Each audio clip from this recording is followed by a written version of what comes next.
Give the call to the honourable member for Bennelong. Thank you, Speaker. My question is to the Minister for Transport. How will the Albanese Labor government's new vehicle efficiency standard deliver Australians greater choice of a cleaner, cheaper cars to run? And why has this important reform not been delivered sooner? Give the call to the Minister for Infrastructure, Transport, Regional Development and Local Government. Can I thank the member for Bennelong very much for the question, because he knows that there are substantial cost of living benefits to Australians by getting more efficient and cleaner vehicles into the Australian market. Now, people may not know, but the new vehicle efficiency standard, it's been on the books, frankly, as a policy idea for decades. It's been coalition policy for nearly a quarter of a century.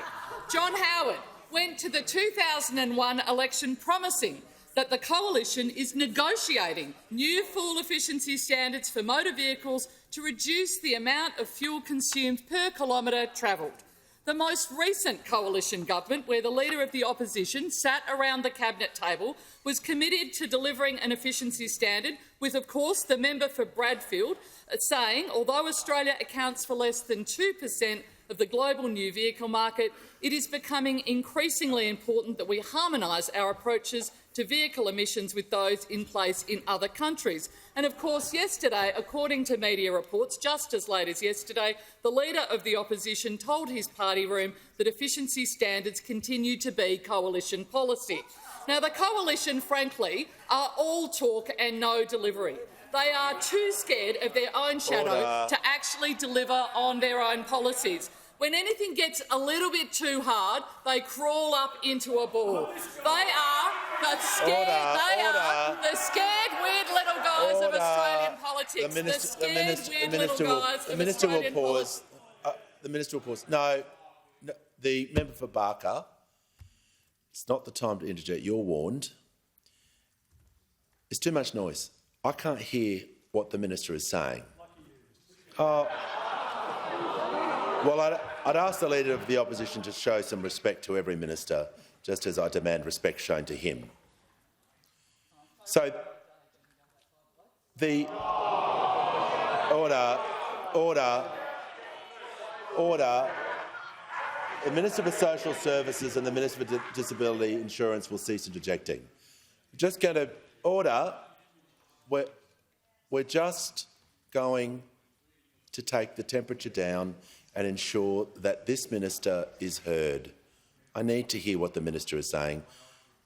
I think every member needs to hear as well. I'll give her the call.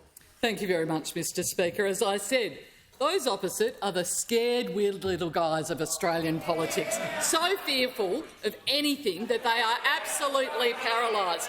Now, this government, of course, is getting on with the job of delivering for the Australian people, and our goal is to provide more choice of cleaner, cheaper-to-run cars for all Australians. An efficiency standard is important because it allows consumers to choose the right vehicle for them and their circumstances, and it incentivises car companies to deliver their best cars into the Australian market. It will help take the pressure off families by creating a greater choice of cars that are cheaper to run, whether they're petrol vehicles, whether they're diesel, whether they're hybrid or whether they're electric vehicles. It is particularly important in regional communities like mine because we stand to benefit the most from fuel savings for those vehicles. The Minister for Climate Change and I have been consulting. We've closed those consultations now. I've been talking to the Australian CEOs of car manufacturers, dealer representatives and motor clubs. We thank everyone for their constructive feedback because we know on this side of the House that is what good governments do. They consult, work through issues, deliver for Australian consumers, don't crawl up into a little ball and hoping that no one notices. Has concluded.